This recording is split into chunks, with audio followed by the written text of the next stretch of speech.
अहिले नेपालमा EDV खुलेसँगै जताततै EDV भनेको घुइँचो लागिरहेको छ। बाटोमा हिँड्दा जहाँ गयो त्यही यहाँ EDV को फर्म भरिन्छ भनेर लेखिएको पोस्टर हामीले देख्न सक्छौं। र हामी मध्ये कतिले त 300-400 पैसा दिएर त्यो फर्म भर्छौं पनि। तर यस्तो गर्दा हाम्रो डकुमेन्टहरुको दुरुपयोग हुने सम्भावना पनि उत्तिकै बढ्छ। EDV फ्रीमा आफैले घरमै बसेर अनलाइनबाट भर्न मिल्ने फर्म हो र यसको लागि हामी साइबर क्याफे अथवा विभिन्न इन्स्टिट्युट धाइराख्नु पर्दैन। तर घरमै बसेर भर्दै गर्दा पनि केही निश्चित प्रक्रियाहरू अपनाएर यो फर्म भर्नुपर्ने हुन्छ, नभए फर्म रद्द हुने चान्सेस पनि बढी हुन्छ। त्यसैले आज हामीले यस भिडियोबाट हजुरलाई घरमै बसेर EDV फर्म कसरी भर्ने भनेर सिकाउने छौं। भिडियो अन्त्यसम्म हेर्नु होला। EDV फर्म भर्न सबैभन्दा पहिला त तपाई US डिपार्टमेन्ट अफ स्टेटको यो अफिसियल वेबसाइटमा जानुपर्ने हुन्छ। यसको लिंक भने हामीले तल डिस्क्रिप्सनमा राखिदिएका छौं। अब यो पेजमा तपाईले 4 वटा बटनहरु देख्न सक्नुहुन्छ। सुरुमा रहेको छ EDV इन्स्ट्रक्सन। यसमा क्लिक गरेर चाहिँ तपाईले फर्म कसरी भर्ने र के रिक्वायरमेन्टहरु चाहिन्छ भन्ने बारेमा पढ्न सक्नुहुन्छ। तलपट्टि फोटो एक्जाम्पल्स रहेको छ। यसबाट EDV फर्ममा प्रयोग गरिने फोटो कस्तो हुनुपर्छ भनेर एक्जाम्पल्सहरु हेर्न र फोटोको लागि चाहिने क्राइटेरियाहरुको बारेमा पनि बुझ्न सक्नुहुन्छ। यस्तै अझै तल बिगिन एन्ट्री र चेक स्ट्याटस लेखिएको 2 वटा अप्सनहरु देख्न सक्नुहुन्छ। चेक स्ट्याटसमा चाहिँ तपाईले भरेको फर्मको नतिजा र अवस्था के छ भनेर हेर्न सक्नुहुन्छ। अब यो बिगिन एन्ट्री लेखेको बटनमा क्लिक गरेर फर्म भर्नतिर लागौं है त। अब बटनमा क्लिक गरिसकेपछि यस्तो नयाँ होम पेज ओपन हुन्छ, जहाँ तपाईले दिएको अथेन्टिकेसन कोड राखेर सबमिट गर्नुपर्छ। र याद राख्नुपर्ने कुरा, यहाँ कोड राखेर सबमिट गरेको 30 मिनेट भित्रमा तपाईले EDV फर्म भरिसक्नुपर्ने हुन्छ र 30 मिनेट भन्दा धेरै समय लाग्यो भने फेरि सुरुबाट यो स्टेप रिपिट गर्नुपर्छ। अब कोड सबमिट गरिसकेपछि EDV एन्ट्री फर्म देख्न सक्नुहुन्छ।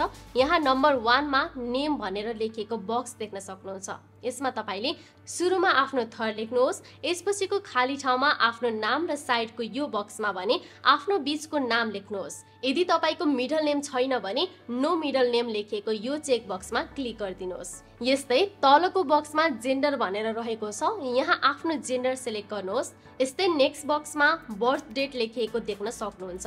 यहाँ तपाईले आफ्नो नागरिकता अनुसारको अंग्रेजी जन्ममिति राख्नुहोस्।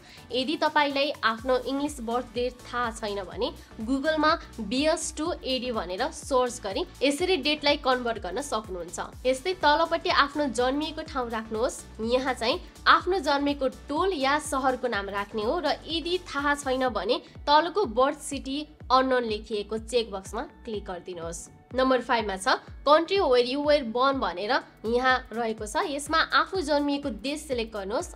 अब तलपट्टि हजुरको देश EDV को लागि इलिजिबल छ कि छैन भनेर सोधिएको छ। यसमा केही पनि चेन्ज गर्नु पर्दैन, जस्ट यो यसमा क्लिक गरे पुग्छ। 7 नम्बरमा आफ्नो फोटो अपलोड गर्नुपर्ने हुन्छ, जहाँ फोटोको लागि भने केही क्राइटेरियाहरु तोकिएको छ जुन तपाईले पूरा गर्नुपर्ने हुन्छ, अन्यथा फर्म रद्द पनि हुन सक्छ। सो सबभन्दा पहिला तपाईको फोटो एकदमै क्लियर हुन पर्ने छ र ब्याकग्राउन्ड व्हाइट कलरको हुनुपर्छ र फोटोमा यस्तो स्याडो पनि हुनु हुँदैन। यस्तै फोटोमा कुनै कलरको फिल्टर युज भएको हुनु हुँदैन र सकेसम्म फोटो पनि एकदमै उज्यालो ठाउँमा लिनु होला। यस्तै फोटो खिच्दा चस्मा लगाएको हुनु हुँदैन र फोटोको साइज पनि यहाँ तोकिएको अनुसारको हुनुपर्छ, जुन 2x2 इन्च रहेको छ।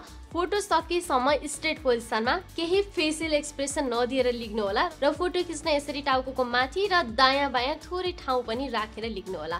अब तपाईको फोटोले यी क्राइटेरिया म्याच गर्छ भने मात्र यहाँ फोटो अपलोड गर्नुहोस् र नेक्स्ट बक्समा आफ्नो मेलिङ एड्रेसहरु राख्नुहोस्। यो मेलिङ एड्रेसमा चाहिँ सुरुमा तपाईले इन केयर अफ अप्सन देख्न सक्नुहुन्छ। यदि तपाई आफू बाहेक अरु कसैको एड्रेस दिन चाहनुहुन्छ भने यहाँ दिन सक्नुहुन्छ र दिन चाहनु हुँदैन भने यसलाई खाली छोड्न पनि सक्नुहुन्छ। नेक्स्टमा छ एड्रेस लाइन 1। यहाँ तपाईले आफू अहिले बसिरहेको ठेगाना राख्नु होला। यसमा चाहिँ तपाईले आफ्नो प्रपर एड्रेस राख्नुपर्ने हुन्छ। यस्तै यहाँ तल एड्रेस लाइन 2 भनेर रहेको छ, यसमा आफ्नो अन्य ठेगाना राख्न सक्नुहुन्छ वा यसलाई खाली छोड्दा पनि केही फरक पर्दैन। यसपछि अप्सन डी मा आफ्नो शहरको नाम राख्नुहोस्। तल आफ्नो जिल्लाको नाम राखेर त्यसको तल भएको पोस्टल कोडमा आफ्नो ठाउँको पोस्टल कोड राखिदिनुहोस्। यदि तपाईले आफ्नो ठाउँको पोस्टल कोड थाहा छैन भने गुगलमा यसरी आफ्नो ठाउँको पोस्टल कोड सर्च गर्न सक्नुहुन्छ।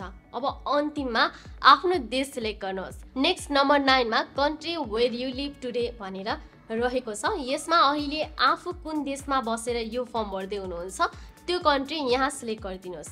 यदि तपाईँ नेपाली हुनुहुन्छ र अन्य देशमा बसेर यो फर्म भर्दै हुनुहुन्छ भने पनि आफू अहिले भएको कन्ट्री सिलेक्ट गर्नुहोस्। र तपाईँ विदेशमा हुनुहुन्छ र छिट्टै नेपाल नै फर्किनेवाला हुनुहुन्छ र यही नेपालबाटै EDV को प्रोसेसहरू गर्ने हो भने पनि नेपाललाई नै सिलेक्ट गर्नुहोस्। यस्तै तल फोन नम्बर रहेको छ। यसमा आफ्नो पर्सनल नम्बर राख्नुहोस् र नम्बर 11 मा भने आफ्नो इमेल एड्रेस राख्नुहोस्। यहाँ तपाईले A र B मा एउटा इमेल एड्रेस दुई फेर राख्नुपर्ने हुन्छ।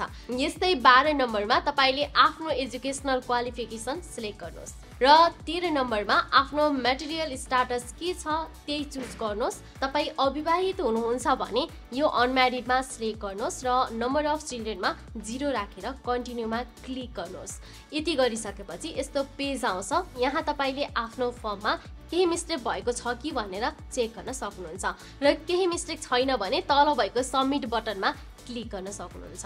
त्यस्तै यदि तपाईँ विवाहित हुनुहुन्छ भने चाहिँ यो म्यारिड लेखेको अप्सन चुज गरेर नम्बर 14 मा आफ्नो बच्चा कतिवटा छ त्यो उल्लेख गरेर कन्टिन्यू गर्नुहोस्।